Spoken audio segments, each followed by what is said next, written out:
Caríssimas senhoras e senhores, hoje, dia 12 de abril do ano de 2017, estamos juntos para estudar as cartas de Paulo. Especificamente, estamos lidando com a carta de Paulo aos Romanos. E hoje, com muita satisfação, nós vamos iniciar as reflexões em torno do capítulo 4, que nós demos o título da Justiça da Fé.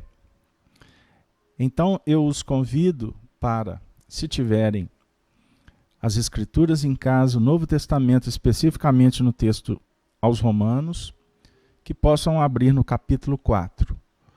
Para os corações que estão conosco e não possuem o texto em mãos, nós vamos, de uma forma muito singela, expô-lo aqui no vídeo, para que a gente possa fazer a leitura em conjunto. Então vamos lá. Abraão foi justificado pela fé. Primeiro versículo. Que diremos, pois, ter alcançado Abraão, nosso pai segundo a carne? Porque se Abraão foi justificado pelas obras, tem de que se gloriar, mas não diante de Deus. Pois que diz a Escritura, creu Abraão a Deus, e isso lhe foi imputado como justiça. Ora, aquele que faz qualquer obra, não lhe é imputado o galardão segundo a graça, mas segundo a dívida. Verso 5. Mas aquele que não pratica, mas crê naquele que justifica o ímpio, a sua fé lhe é imputada como justiça. Assim também Davi declara, bem-aventurado o homem a quem imputa a justiça sem as obras, dizendo, bem-aventurados aqueles cujas maldades são perdoadas e cujos pecados são cobertos. Bem-aventurado o homem a quem o Senhor não imputa o pecado. Vem, pois, esta bem-aventurança sobre a circuncisão somente ou também sobre a incircuncisão? Porque dizemos que a fé foi imputada como justiça a Abraão. Como lhe foi, pois, imputada? Estando na circuncisão ou na incircuncisão? Não na circuncisão, mas na incircuncisão. E recebeu o sinal da circuncisão, selo da justiça da fé, quando estava na incircuncisão, para que fosse pai de todos os que creem, estando eles também na incircuncisão, a fim de que também a justiça lhe seja imputada. E fosse pai da circuncisão daqueles que não somente são da circuncisão, mas que também andam nas pisadas daquela fé de nosso pai Abraão que tivera na incircuncisão. Porque a promessa de que havia de ser herdeiro do mundo não foi feita pela lei a Abraão ou a sua posteridade, mas pela justiça da fé. Por quê? Se os que são da lei são herdeiros, logo a fé é vã e a promessa é aniquilada. Porque a lei opera a ira, porque onde não há lei, também não há transgressão. Portanto, é pela fé, para que seja segundo a graça, a fim de que a promessa seja firme a toda a posteridade. Não somente a que é da lei, mas também a que é da fé de Abraão, o qual é pai de todos nós. 17. Como está escrito, por pai de muitas nações te constituí. Perante aquele no qual creu, a saber, Deus, o qual vivifica os mortos e chama as coisas que não são como se já fossem. O qual em esperança, creu contra a esperança que seria feita pai de muitas nações, conforme o que lhe fora dito. Assim será a tua descendência. E não enfraqueceu a fé, nem atentou para o seu próprio corpo já amortecido, pois já era de quase 100 anos, nem tampouco para o amortecimento do ventre de Sara. E não duvidou da promessa de Deus por incredulidade, mas foi fortificado na fé, dando glória a Deus. E estando certíssimo de que o que ele já tinha prometido também era poderoso para o fazer. E por fim, no versículo 22 ao 25, o texto diz assim: pelo que isso lhe foi também imputado como justiça. Ora, não só por causa dele está escrito que ele fosse tomado em conta, mas também por nós. A quem será tomado em conta? Os que cremos naquele que dos mortos ressuscitou, a Jesus nosso Senhor, o qual por nossos pecados foi entregue e ressuscitou para a nossa justificação. Queridos amigos, o nosso trabalho hoje é desafiador. Eu peço desculpas porque fiz a leitura de todo o capítulo 14, com um objetivo bem específico, de abrir o painel para que nós possamos entender qual é a proposta da espiritualidade para nós. Lembrando que nós estamos longe, para não dizer que não temos o objetivo de fazer estudos teológicos, entrar nas veredas exegetas. Nós procuramos, com a abertura das cartas, que são cartas do Cristo, nós procuramos nós procuramos nos deparar com aquela revelação que a providência divina nos concede nesse momento, especificamente nesse dia. E, obviamente, vamos, através das letras cristãs, sendo orientados no que remonta ao nosso desenvolvimento espiritual no âmbito consciente, responsável, o que efetivamente vai trazendo para nós um bem-estar íntimo, um reconforto, diante do consolo da providência divina que jamais nos situa uns à frente dos outros sem uma finalidade específica.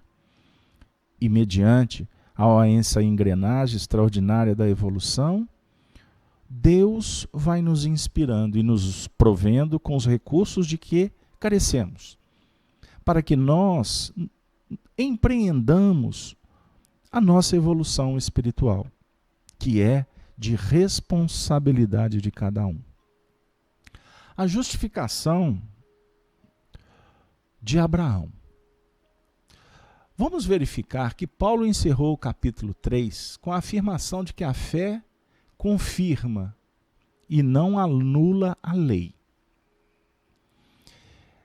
Nesse capítulo 4, ele vai continuar essa argumentação e vai ter como exemplo o pai do povo judeu, o pai da aliança, aquele que representa a fundamentação de todo um procedimento evolucional que remonta a uma dinâmica de uma caminhada individual quanto coletiva, de uma nação ou de todos os povos que vamos caminhando em busca da Canaã prometida a ele, Abraão, através dos esforços e do entendimento da lei que vai se agigantando pelas obras. à medida em que nos sintonizamos com o projeto de Jesus. Que vamos abrindo as asas da razão e do sentimento para vibrar nas faixas do amor. Então, Abraão, por uma promessa, por uma revelação, mediante a um escopo de fé, de uma entrega, diante de um fenômeno complicado que ele encontrou no simbolismo de sua vida, lembrando ser ele contemporâneo para alguns, ou vinculados a Sem, irmão de Cã e Jafé, filhos de Noé. É importante, eles viviam, o que importa é dentro de um mesmo contexto, dando continuidade aos ciclos da revelação, aos ciclos das histórias que vão ampliando o conceito filosófico da caminhada, tendo em Jesus Cristo a síntese perfeita, a unidade que nos coloca numa relação direta com Deus. Porque Jesus é o intermediário supremo dessa relação nossa com o Pai. Então, Abraão, ele, na vida prática, dentro de um contexto de uma região corrompida, que houvera se distanciado de princípios que foram estabelecidos ao nível da intuição ou da consciência. Então ele atende a um chamado do Senhor e vai ser encaminhado na direção da Canaã prometida. Sintetizando, porque a história é belíssima, ele chega no momento em que recebe uma revelação. E que nessa revelação é prometido para ele o fruto que iria definir a dinâmica, vamos dizer assim, da multiplicação filosófica nas bases científicas de uma relação dentro do laboratório da vida. É interessante lembrar que o próprio texto aqui remete, ele já com uma idade avançada, 100 anos, junto com Sara. E Sara vai então ser concebida dentro dos princípios da elaboração da maturidade, tanto de Abraão quanto de Sara, para gerar Isaac. E dali estabelecer as raízes que iria definir a própria árvore genealógica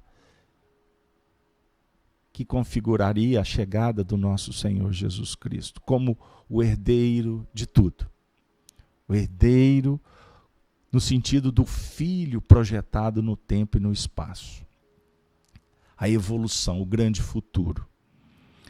Há aquele procedimento também na vida de Abraão, em que o Senhor, num outro momento, o convida para dar um testemunho da sua fé. E ele leva o seu filho, ele vai entregar para o Senhor o próprio filho para ser sacrificado. É uma história, repito, extraordinária para ser estudada e nós estamos apenas pincelando alguns pontos. E no momento final, crucial do sacrifício do filho, porque até então o próprio Abraão não houvera ainda se estabelecido aqueles princípios simbólicos da circuncisão, que como estudamos anteriormente é o selo da fé, um procedimento que hoje nós entendemos que ele foi configurado de fora para dentro, mas ao nível da relação do filho com o pai, este selo, essa marca se dá nas bases do coração, né? Isso é importante a gente trabalhar hoje, a definir que não é na prática exterior que o espírito se liberta para voos maiores, e sim para aquele movimento que é estabelecido de dentro para fora, pela conquista da fé consciente, racional, intuitiva. Mas no momento final em que Abraão abre mão até do próprio fruto, o próprio filho, a sua descendência, aquele que era o herdeiro dele, ele entrega para o sacrifício e o Senhor intervém. E diz: não, não, não. A sua fé já foi verificada. E você apresenta um movimento que irá ficar marcado na história dos povos. A fé de Abraão. Então, no versículo 1 até o 8º, é apresentado para nós reflexões interessantes sobre a justificação desta fé dentro de um padrão, de uma obra, de um mérito pessoal.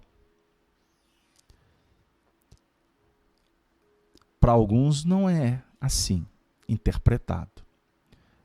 E sim como uma justiça que é imputada pela graça divina, por uma intervenção do alto e não por mérito de Abraão.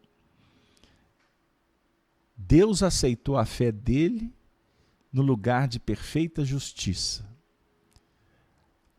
Abraão recebe então a graça. Esta é uma análise de alguns segmentos cristãos. Ele não recebe um salário devido pelo serviço prestado, mas sim porque Deus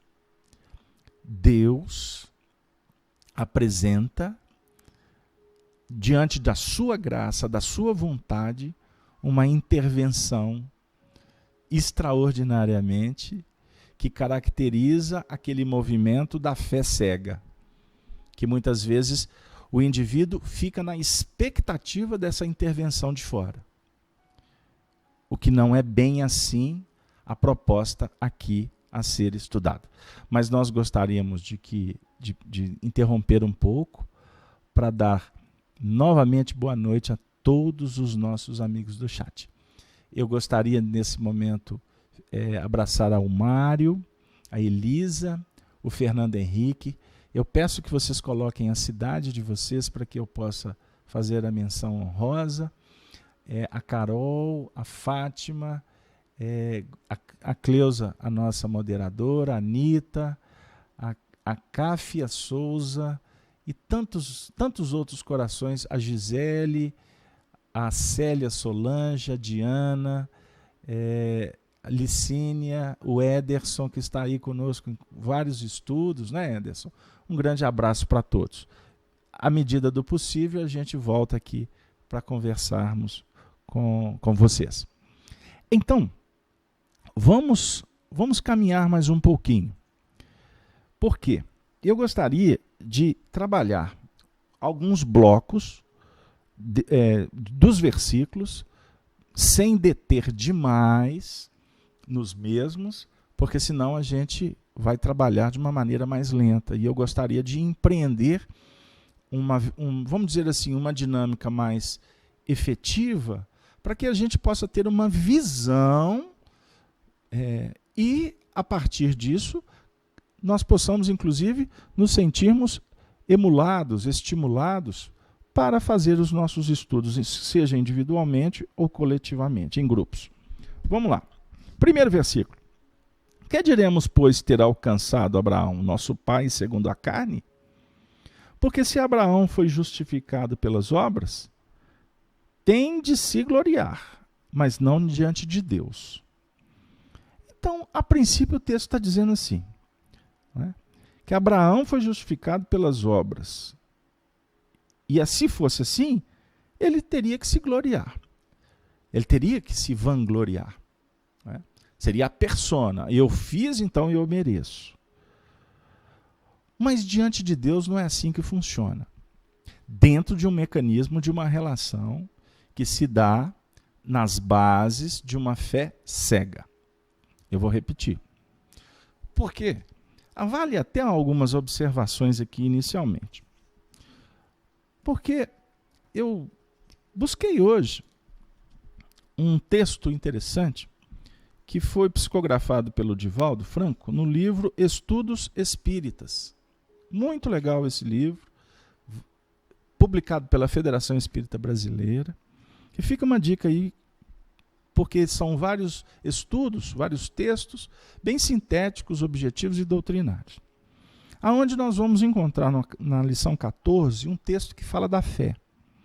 Aonde Joana de Ângeles diz assim: no sentido comum, a crença em algo constitui a fé, normalmente inata. Manifesta-se pelo seu caráter natural em aceitar as coisas e realidades conforme se apresentam, sem mais amplas indagações. É inata em todos os homens, constituindo particular e especial manifestação do ser. Ninguém está isento da sua realidade, porquanto é parte integrante de cada vida. Naturalmente procede da ancestralidade do próprio homem. A ancestralidade que Abraão representa aqui para nós. Resultado de experiências objetivas ou não, que se lhe implantaram no inconsciente e cada vez mais se fixa no processo automático em que se fundamenta. Realiza-se, porém, a fé na sua plenitude quando é consequência da razão. Então aqui já entra numa outra dinâmica. Então nós temos a fé como um mecanismo de ancestralidade e existe um movimento mais elaborado, mais maduro, quando ela se apresenta plena por consequência da indagação, da razão. Ok? A fé natural, à medida que se apoia no objeto que lhe constitui a crença, transcende a própria capacidade, transformando-se em estado de espírito. Tem a propriedade de abrasar o espírito, dispô-lo aos lances arrojados. Quando honestamente elaborada, é calma e fecunda, propiciando o equilíbrio físico e psíquico que sustenta a vida humana. Vou ficar por aqui, depois a gente volta, porque temos mais elementos aqui interessantes para explorar. Portanto, a fé se torna plena quando ela é a implementação da razão, da elaboração, nas vias, portanto, do contexto da vida. A aplicação, filosofia, ciência. Filosofia da indagação, do questionamento, ciência, o laboratório que nos enseja, que vai trazer para nós as experiências, em nível de sentimento, de emoções, de fixação de memória e tudo mais, e tanto mais. Então, o contexto aqui opera para nós uma reflexão. Nós poderíamos dizer assim, porque se a gente tiver que justificar as obras dentro de uma afirmativa personalista, é uma glória efêmera. Agora, quando essa confirmação, essa justificativa se dá pela expressão de uma consciência ou de uma tomada ou uma busca de um patamar superior, no qual a providência divina vai nos oferecendo sementes para que nós possamos rever conceitos, ser estimulados para operar em outras bases. E que, a partir disso, então, nós colocamos o pé na estrada e vamos fixar esses caracteres, essa fé entra num processo de plenitude, de consolidação. A casa é, então, construída sobre a rocha e nós vamos nos libertando. Porque no versículo 3 diz assim: pois, que diz a Escritura? O que diz a Escritura? A Escritura, as Santas Escrituras? Ou nós já podemos começar a refletir aqui sobre a Escritura, a lei de Deus que vai sendo revelada porque ela está esculpida na intimidade do Espírito, e a consciência é que vai revelando o que está esculpido. E quando eu falo consciência, é o ser em despertamento. É a tomada de consciência. Essa tomada de consciência tem a ver com o que o passado emula, o que o passado oferece como recursos e o que o futuro nos inspira. Então nós vivemos, dentro da nossa elaboração mental, diante de uma realidade extrafísica, metafísica, espiritual, como queiram. Hoje, presente, é o campo de operação no qual vamos lidar com o convite do alto, que é sutil, que é perene, porém, ele vai se dando à medida em que nós nos interessamos por ouvir a revelação, mas que, em se tratando de uma nova notícia, nós temos que voltar atrás e lidar com a bagagem que nós trazemos do passado. Ou seja, tudo que nós trazemos da memória espiritual, nós temos que utilizar, porque estes são os recursos que já foram implementados dentro de nós. Então, o homem novo, ele na realidade, ele se renova. Nasce o homem novo a partir da ancestralidade, a partir do pai, daquele que é o gestor, daquele que é o legislador, daquele que operou ontem e que hoje ele está disposto, quando vinculados à proposta crística, ele se cala como um homem velho, se faz criança, se busca a relação com um outro nível de paternidade, a paternidade com Deus, cede aos conceitos, aos preconceitos, às cristalizações e vai operacionalizando morte, vida e ressurreição. Nascimento, morte, vida, ressurreição. Para a gente poder abrir para que haja as participações devidas. Eu gostaria de abraçar também a todos os nossos amigos que nos acompanham através do Facebook. E a gente está administrando mais o chat do YouTube, portanto eu peço à Cleusa, moderadora, que coloque o endereço do chat do YouTube lá no espaço do Face, para quem quiser enviar as participações, estar aqui conosco nesse espaço. Endereçando ainda um abraço a todos os nossos ouvintes da Rádio Brasil Espírita de Maceió, os nossos diretores, os nossos amigos, principalmente lá do grupo William Crookes. Continuando. Ora, aquele que faz qualquer obra, não lhe é imputado o galardão segundo a graça, mas segundo a dívida. Aqui é onde que gera uma certa dificuldade. Vou repetir. Aquele que faz qualquer obra, não lhe é imputado o galardão, segundo a graça, mas segundo a dívida.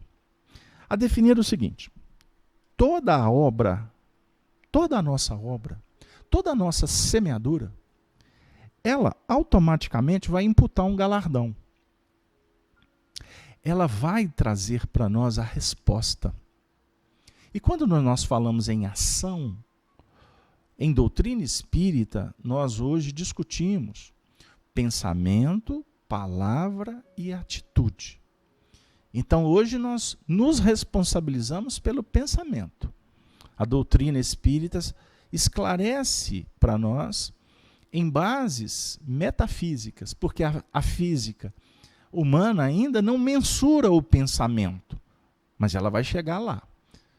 Porque por revelação espiritual, já sabemos que o pensamento ele é energia que está sendo operacionalizada. Se nós temos o corpo que é matéria coagulada, simbolicamente, poderemos trabalhar o pensamento como energia dinâmica, que se corporifica. Energia que é trabalhada ao nível de uma matéria primeira, primitiva, elementar. O fluido cósmico, universal. Então, o seu pensamento, ele tem cor, ele tem cheiro, ele tem qualidade. E ele também tem direção, e essa direção é empreendida pela nossa capacidade mental, pela nossa vontade. Então, o pensamento hoje já imputa em nós um galardão. Quando você operacionaliza o seu pensamento em bases que edificam, a edificação vai te convidar para um aconchego melhor, para uma operação mais segura. Quando o pensamento é destrutivo, naturalmente encontraremos os detritos pelo caminho que nós teremos que apanhar, teremos que recolher, para que esses detritos se transformem em matéria que vai consolidar uma nova casa que você vai construir. André Luiz, por exemplo, fala que a nossa mente ela tem um simbolismo de uma casa de 3 andares. As noções superiores do sótão, o andar do meio, que representa o nosso presente, o sótão é o futuro, e o nosso porão é o passado, é o nosso inconsciente. Então nós estamos o tempo todo trabalhando na estruturação dessa casa mental. Lembrando que a mente não pode ser confundida com a essência, com o espírito. A mente é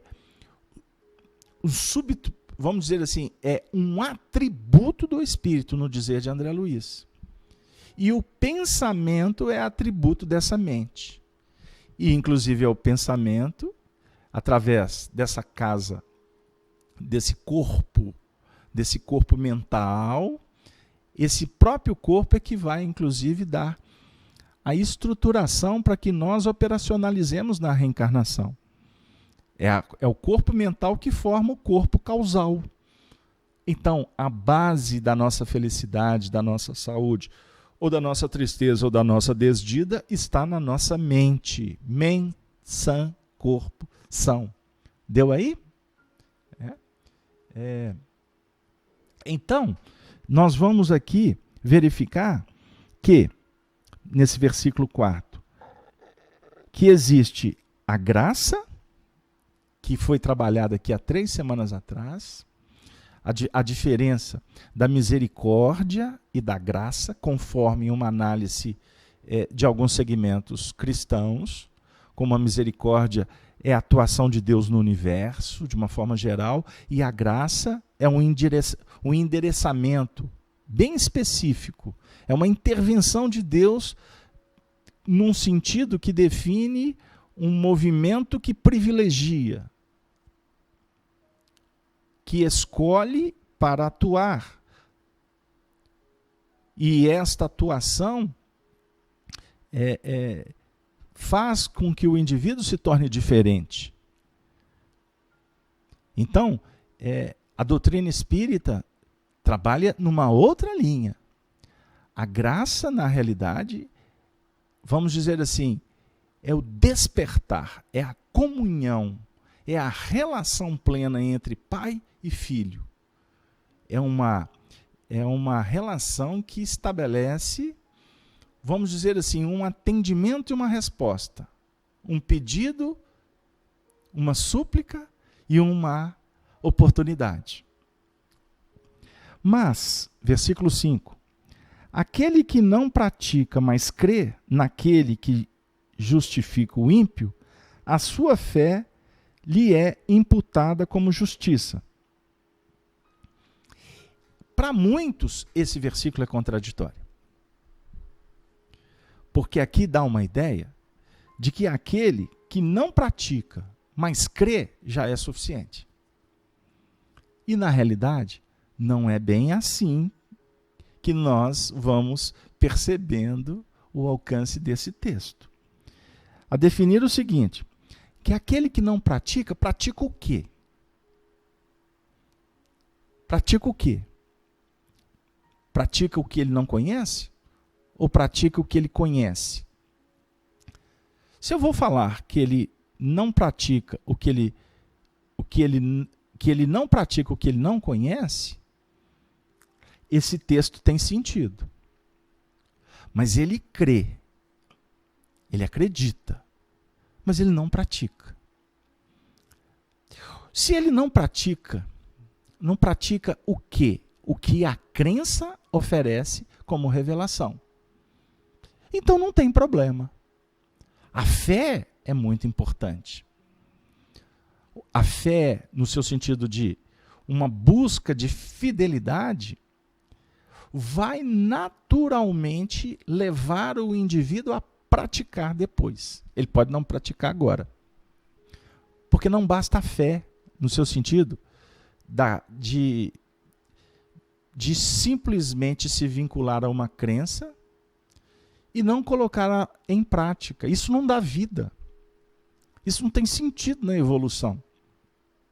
Tanto que nós vamos encontrar Tiago falando sobre a importância da fé e da obra. O que vale? A fé ou a obra?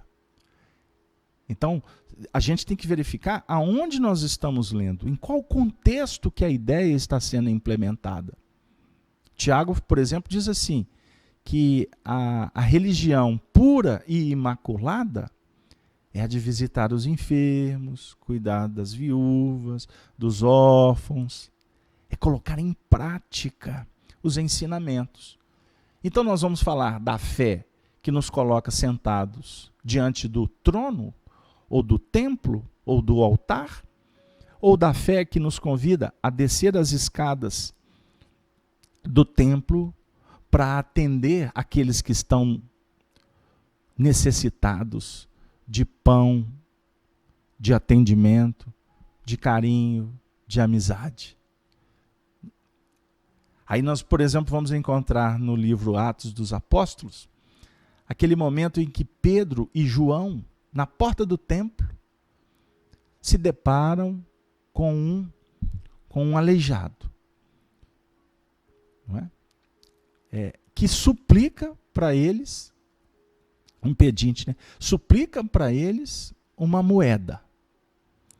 Aí Pedro anda, depois ele volta dizendo, o que me pedes eu não tenho, mas o que eu tenho eu te dou. Levanta-te e anda.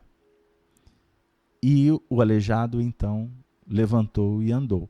Observemos, atendimento magnético espiritual de quem tem autoridade? Sim, sem dúvida, sem dúvida.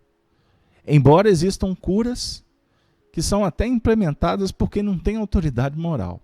Mas pode acontecer, dependendo da intervenção do alto.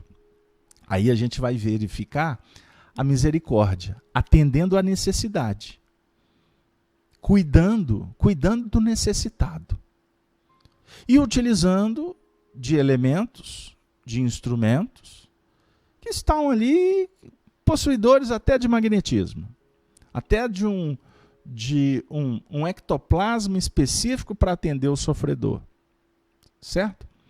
Mas para que haja o atendimento tem que ter uma autorização do alto.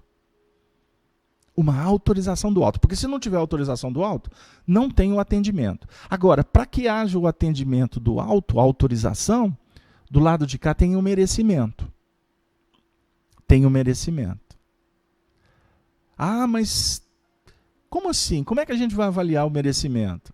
Aí nós temos que entrar num outro contexto de análise.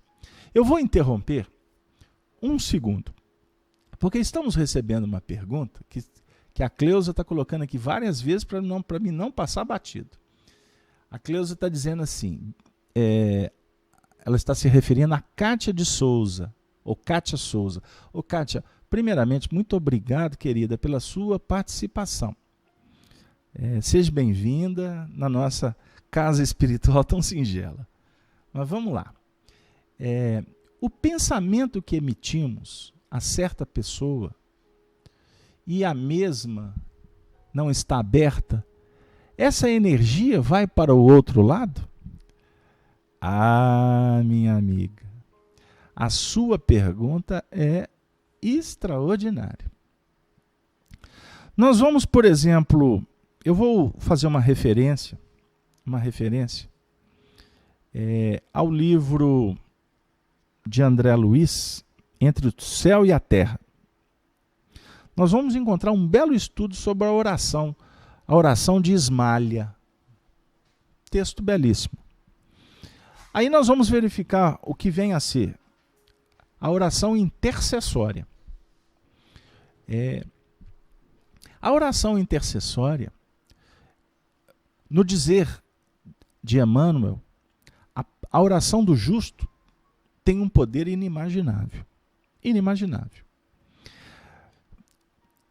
Quando espíritos que já atingiram determinada posição espiritual, ou seja, adquirindo méritos pela folha de serviço, eles fazem, vamos dizer assim, as suas súplicas, porque eles não ficam indiferentes àqueles que estamos na Terra vivendo as nossas intempéries, as nossas dificuldades da evolução.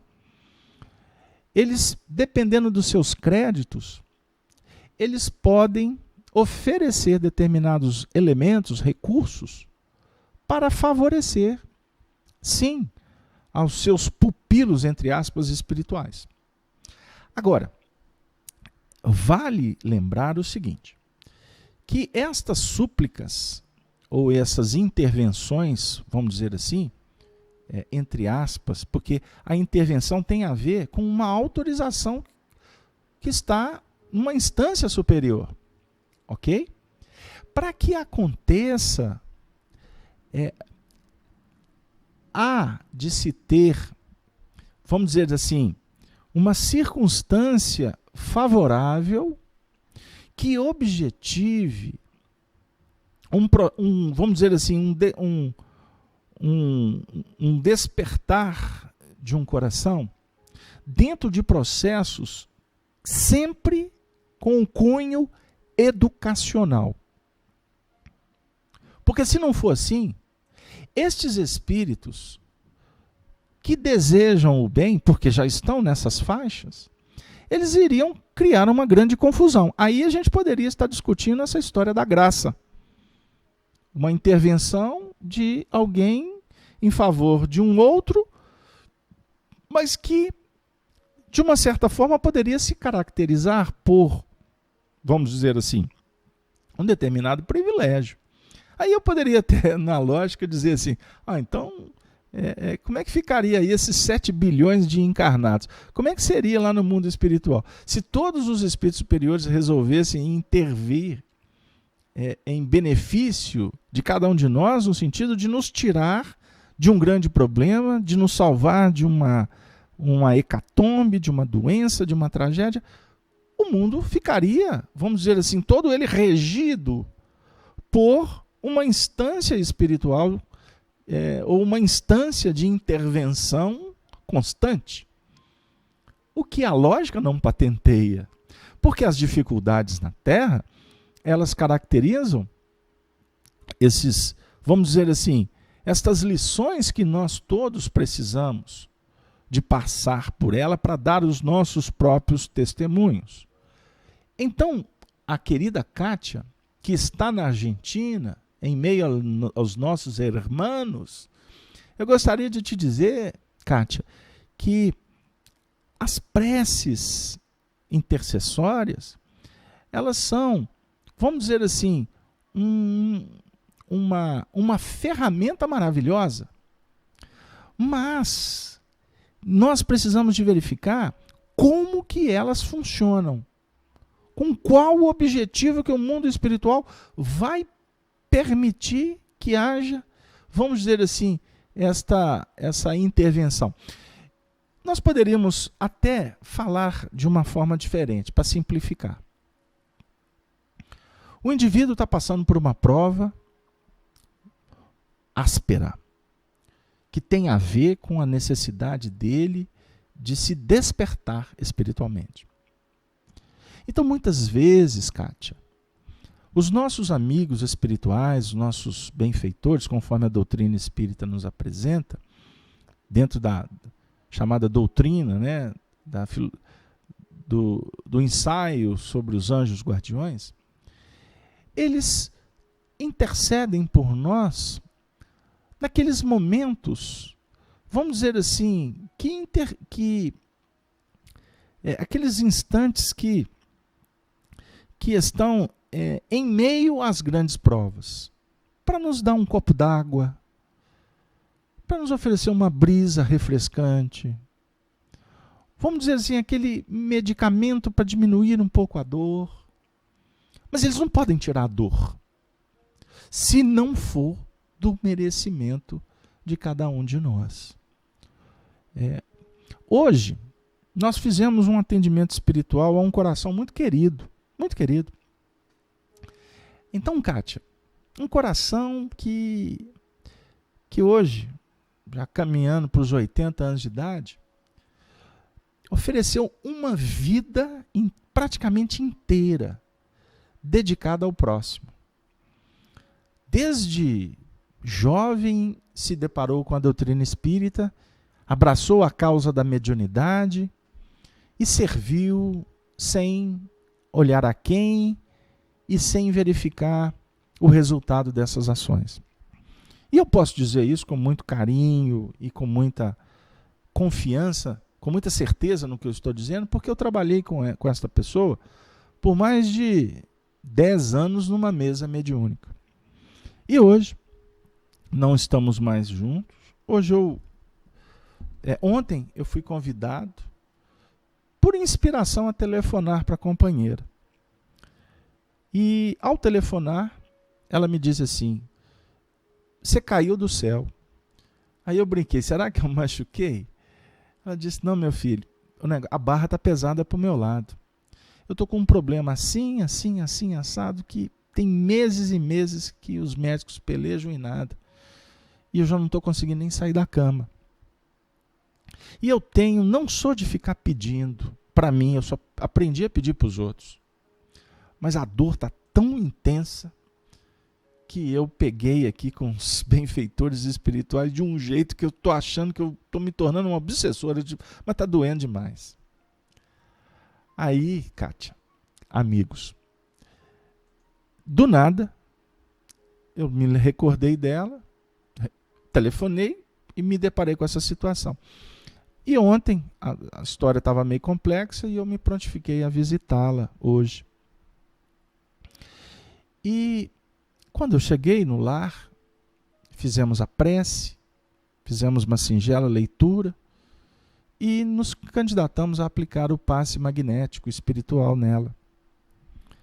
E quando ministrava o passe, eu fiz a minha singela oração, mas eu pedi de coração, de alma genuflexa, para que ela pudesse receber o benefício que ela precisasse e que merecesse. Porque a gente não sabe, nós não temos autoridade para falar assim: tira a dor dela. Nós não podemos dizer isso, porque a gente não sabe se está na hora, ou se pode tirar a dor mesmo, ou se essa dor vai se arrastar. Então eu pedi, junto com outros que chegaram no ambiente, nós pedimos com muito equilíbrio, mas de coração pedimos ajuda. Que bênção!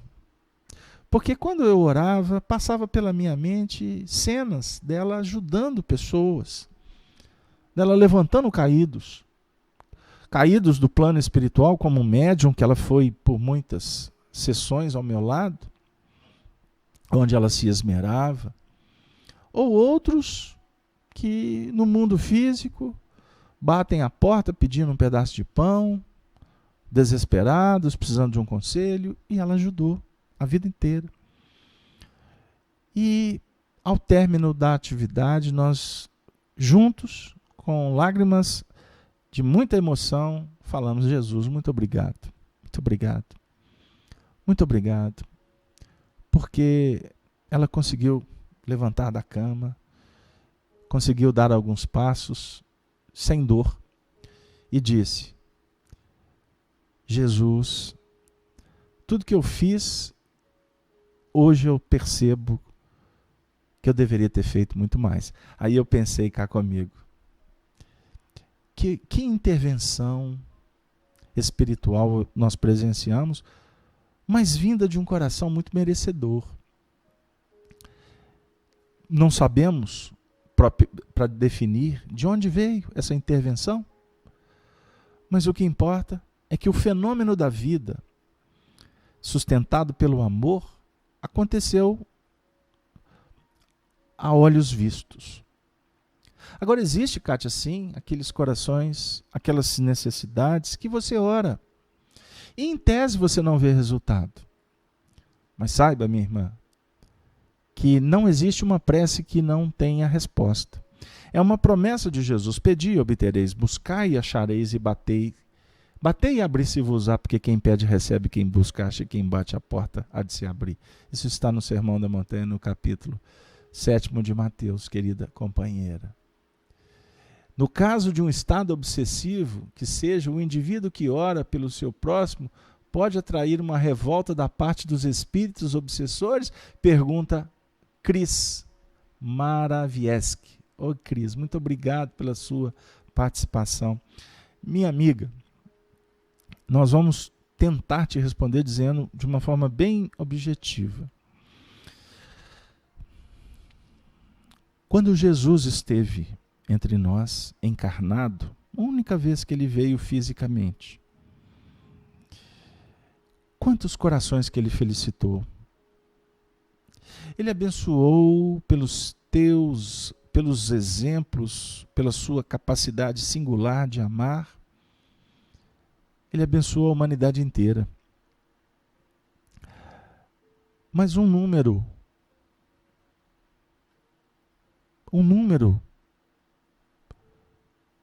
que ninguém pode precisar, se revoltou com a chegada dele. O que temos nós contigo, Jesus de Nazaré? É a passagem do endemoniado gadareno. O que temos nós contigo, Jesus de Nazaré? Ainda não é o nosso tempo. Ou ainda não é o seu tempo. Não está no tempo. O que você está afim de fazer aqui? O amor é uma fonte inesgotável.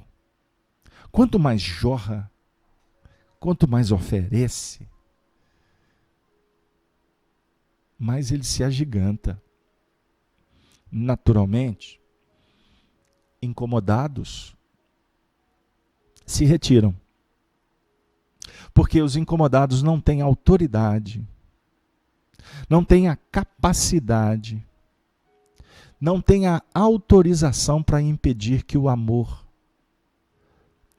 fertilize, irrigue as terras do coração.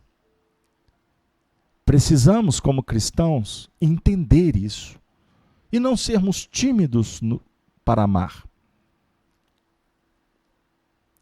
Vivemos um momento em que é necessário sair para evangelizar. Agora, evangelizar pelo amor, Kátia. Evangelizar com um sorriso, com as mãos estendidas, solidariamente falando.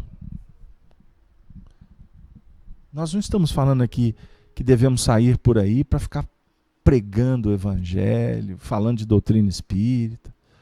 Porque costuma ser muito chato, não tem coisa mais desagradável do que religioso que quer convencer outros a seguir as suas pegadas. Porque não quer apresentar as pegadas do mestre, quer apresentar as suas pegadas como aqueles que são missionários que vão mudar o mundo.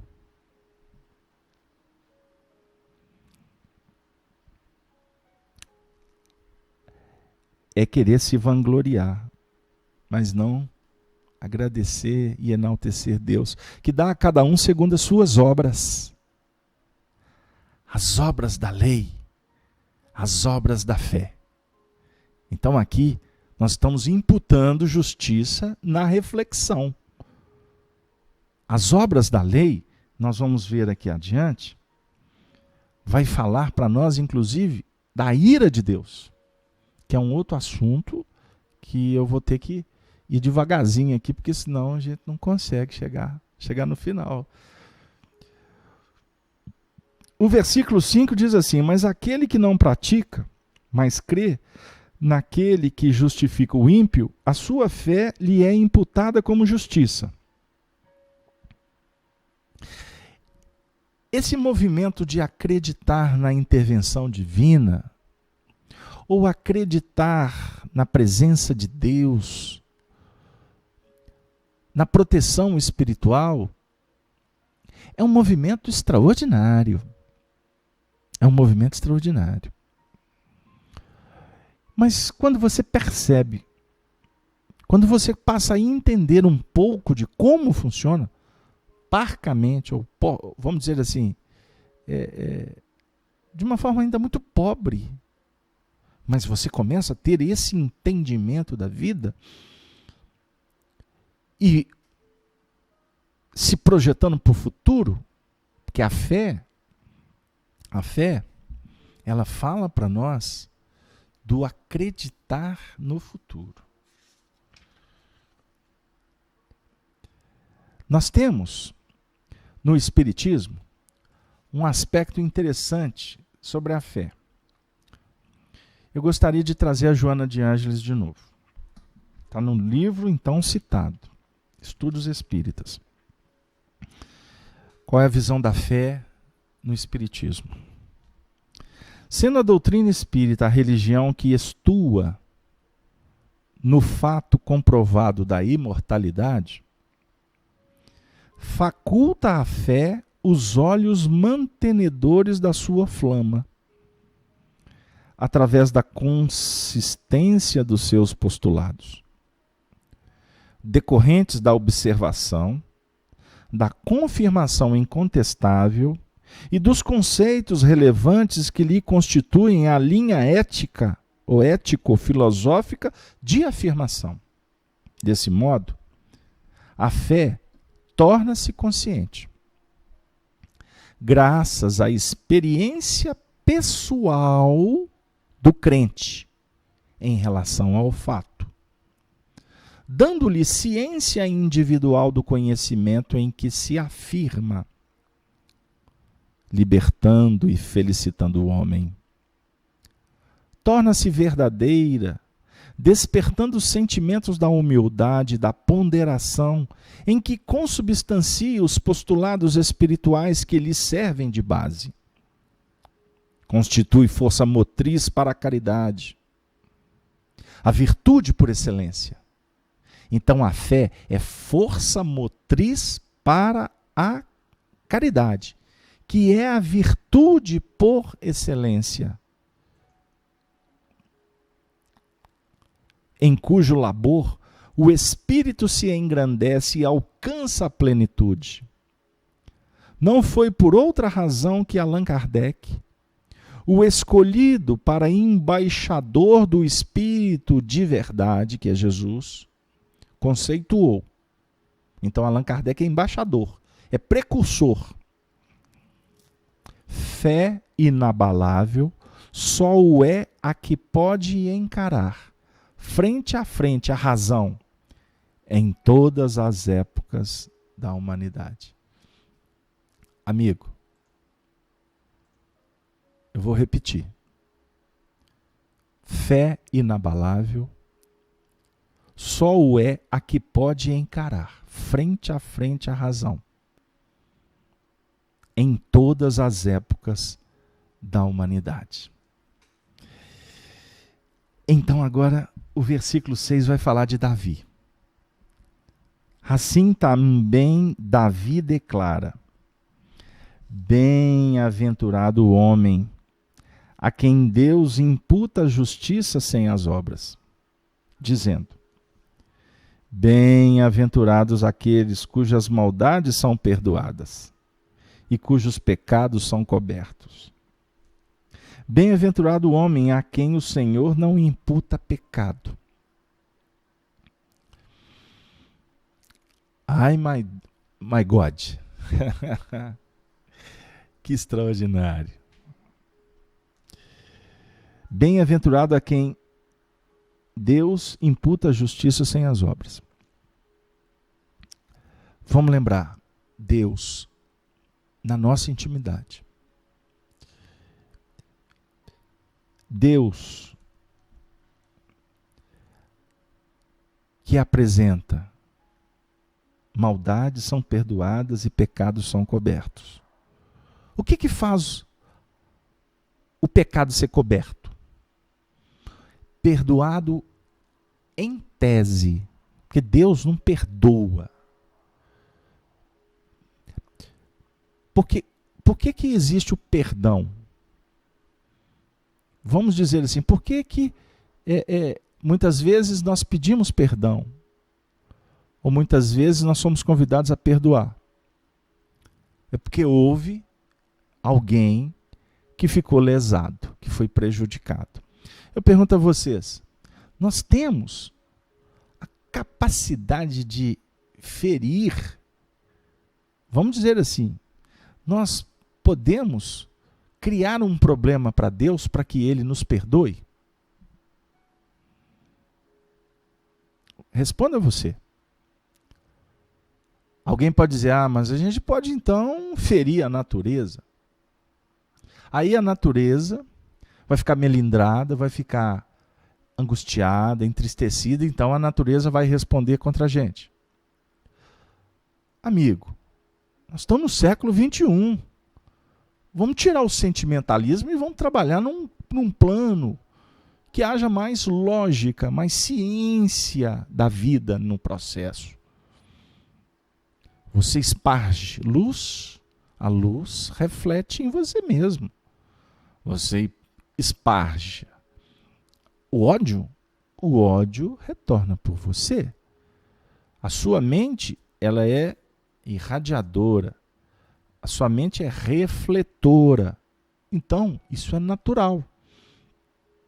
Mas filosoficamente no Evangelho, Pedro escreve: o amor cobre a multidão de pecados. Em que sentido?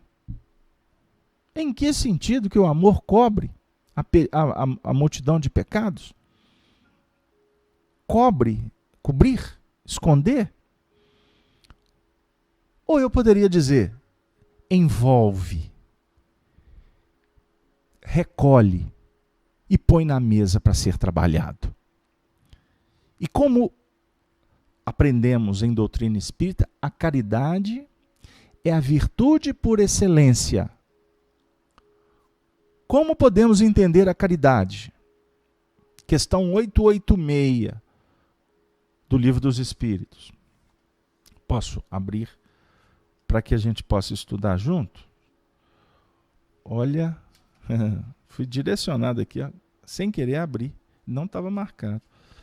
Caridade, qual o verdadeiro sentido da palavra caridade? Tal como Jesus a entendia, não é nós, é Jesus. Não somos nós, é Jesus. Qual o verdadeiro sentido da palavra caridade? Benevolência para com todas, indulgência para as imperfeições dos outros e perdão das ofensas. Então, esta é a excelência da caridade. Benevolência, indulgência e perdão. A caridade é uma faceta extraordinária do amor. Caridade não é o amor. A caridade é o amor dinamizado ou em dinamização. Vamos pensar assim. Então o amor cobre a multidão de pecados. Bem-aventurado, na definição de Davi. Bem-aventurados aqueles cujas maldades são perdoadas e cujos pecados são cobertos. Bem-aventurado o homem a quem o Senhor não imputa o pecado.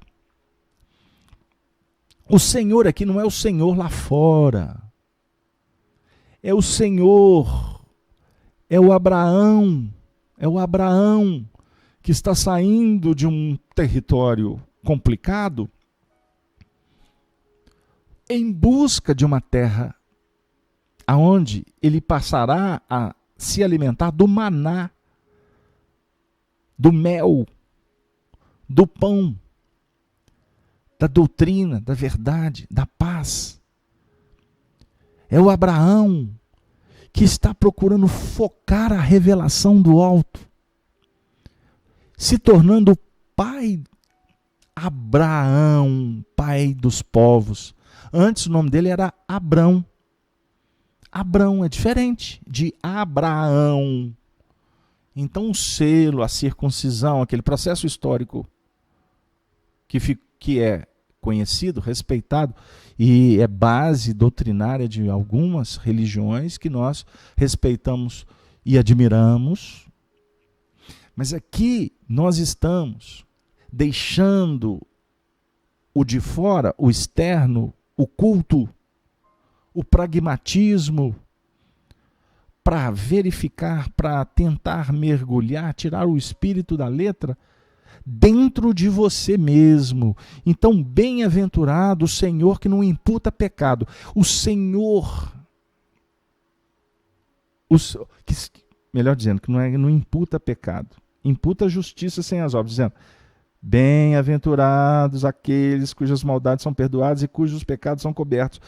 Bem-aventurado o momento em que você foca a luz e para de se culpar. E deixa de reclamar. De dizer que a vida está um caos. Hoje eu fiz um atendimento fraterno. Aí começamos o atendimento, a companheira estava em lágrimas, dizendo: ah, minha vida, ai, minha vida, ai, minha vida. Aí conversamos, demos belas gargalhadas, né? Resolvemos alguns problemas. Terminei. Ai, minha vida. Deixei ela falando: ai, minha vida. Espero que ai, minha vida, meia hora depois, ela tenha arrumado serviço, atividade, e procurado uma sintonia e saísse da reclamação. Porque senão não tem Abraão, pai das nações. O pai das nações é aquele que vai ser progenitor, que vai ser multiplicador de elementos, de filhos, de famílias, de blocos, de trabalho, para que lá na frente o Cristo nasça. Antes que Abraão existisse, eu sou, afirmou Jesus, para se colocar acima de Abraão. Mas ele nasceu da carne de Abraão. Isso para nós é importante. Ele é filho de Deus, ele não é filho de Abraão. Mas ele nasceu como geração de Abraão. Quem é o Abraão por excelência? É ele mesmo, Jesus. Quem orientou Abraão? Foi Deus. Deus não interfere na matéria, a não ser pelos espíritos. Então quem dialogou com Abraão foi um espírito superior a Abraão. O sacerdote dos sacerdotes. O sumo sacerdote. Quem é o sumo sacerdote do nosso planeta? Pegaram lá? Vou ficar por aqui. Então, o Cristo, Jesus, se apresentou para Abraão. Porque ele estava preparando todo um processo que iria 3.500 anos depois, frutificar como o nascimento dele mesmo. Observem bem que interessante. Então vamos falar que nesse momento, o Cristo, a essência espiritual de cada um de nós, está em busca do Senhor, porque está tudo complicado. Eu quero sair da treva. Aí o Senhor, o que ele vai fazer? Ele vai, no monte, quando nós nos elevarmos, ele vai se revelar. Ele vai dizer: meu filho, vá, procure uma nova vida.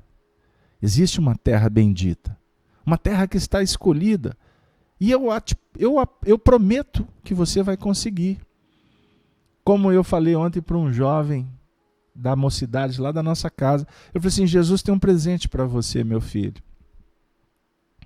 Aí ele ficou todo emocionado. Aí ele ficou meio perplexo, porque ele estava, de repente imaginou que eu iria falar algo de específico. Aí eu disse: mas esse presente, querido, você vai ter que descobrir aonde que o Senhor guardou para você. Vai procurar, meu filho. Porque vai chegar um tempo que você vai encontrar. E quando você encontrar esse presente, você vai verificar que nada na sua vida foi tão importante quanto esse presente. Então pense nesse presente e lute para achá-lo. É assim que o Senhor se revela para todos nós. É o momento de vencer os pecados. Então o Senhor da vida, Deus, o Criador do universo, Ele não está de olho em você no sentido de uma concepção, de um espírito que está tomando conta da vida de todo mundo, com todo respeito a quem acredita. Mas existem no universo planejamento, oportunidades, organização, equipes, colaboração. E todos os espíritos que colaboram para o nosso sucesso, no seu sentido da nossa caminhada educativa, reeducativa, em bases do Evangelho, que é o código da vida eterna em todos os mundos, não é só no planeta Terra. O objetivo é que nós descubramos esta verdade dentro de nós. Abraão, o pai das nações. Abraão, pai de Isaac. Abraão, pai de Ismael. Ismael, o filho de Agar. Agar, a escrava. Desta filiação, ramificações religiosas na história. Os israelitas, os ismaelitas, muitas nações, muitas religiões. Mas nós precisamos, nesse momento, à luz da doutrina espírita, sairmos da história e implementar um caminho revelador da nossa história espiritual, da nossa trajetória como filhos de Deus a caminho da excelsa luz. Fica para nós o desafio de, na próxima semana, trabalharmos o versículo 9 em diante. Vem, pois, esta bem-aventurança sobre a circuncisão, a incircuncisão, e aí nós vamos ter muito assunto para a gente conversar como amigos, como aprendizes, como aqueles que estamos procurando seguir o mestre da nossa vida, do nosso coração. Para atender a alguns pedidos, nós vamos encerrar a nossa atividade de hoje agradecendo à espiritualidade, aos benfeitores que nos tutelaram com tanto carinho, com tanta paciência, e nós vamos trazer do mundo espiritual uma poesia de uma alma muito querida, muito sensível, Maria Dolores, que através de outra alma muito querida, sensível, Cândida, Francisco Cândido Xavier, no livro Antologia da Espiritualidade, nos trouxe, portanto, alguns versos que nós utilizaremos carinhosamente, respeitosamente, como prece final. E assim nós iremos nos despedir. O número 5, a mensagem Cantiga da Esperança. Alma querida, por mais que o mundo te atormente, a fé simples e boa, por mais te lance gelo na alma crente, na sombra que a traiçoa, a alma sincera escuta.